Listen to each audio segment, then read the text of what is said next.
ασχολείται με τα θέματα του φορολογικού των αγροτών. Δεν ασχολείται. Ο καθένας κάνει το κομμάτι. Εγώ όμως τους περιφερειάρχες τους ενημέρωσε για το φορολογικό. Φαντάζομαι να γνωρίζει το κεντρικό κράτος ότι οφείλει στους αγρότες την επιστροφή φόρου πετρελαίου 13-14. Φαντάζομαι τον Υπουργό, γιατί τον ακούω και δεν το λέει, και ο Υπουργός Οικονομικών φαντάζομαι ότι το γνωρίζει. Φαντάζομαι ότι γνωρίζει ότι υπάρχει οικογενειακή συνεισφορά, η οποία δεν προσμετράται.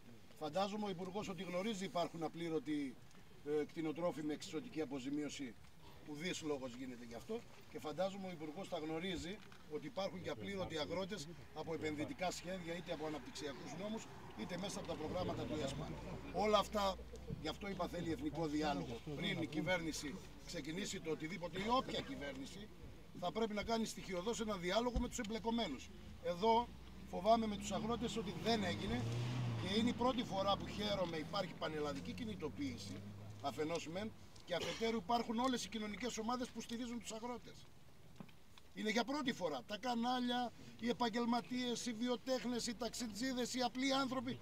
Ρίξτε, λένε, το ασφαλιστικό. Να μην περάσει. Αυτό είναι το μήνυμα. Να το πάρει πίσω και να ανοίξει διάλογος. Να ξεκαθαρίσουμε κάτι, ότι δεν θέλουμε να έρθουμε αντιμέτωποι με καμία κοινωνική ομάδα.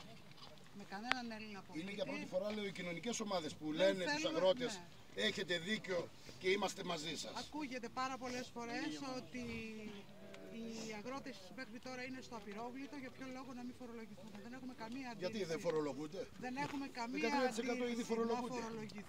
να φορολογηθούμε όλοι μας. Και κακώς φορολογούν και τις ενισχύσεις. Και με σωστά δεδομένα. Θέλουμε όλοι να βάλουμε πλάτη στο πρόβλημα που υπάρχει.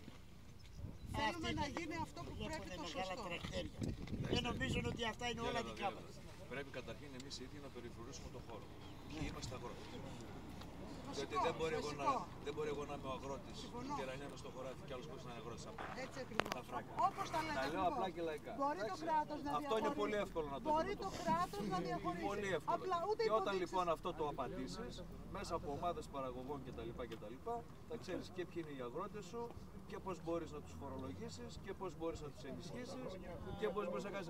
Αυτό δεν γίνεται γιατί. Να σας πω κάτι, εγώ το είπα και στον Πολύμενο.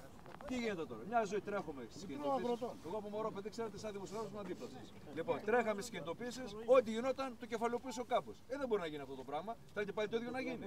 Όχι, γι' αυτό εμείς ξεχωρίσαμε τη θέση μας. Πήγατε προηγουμένως και είπατε ότι να ξεχωρίσουμε. Πόσα χρόνια ακούμε μητρό αγροτών. Γιατί δεν ισχύει?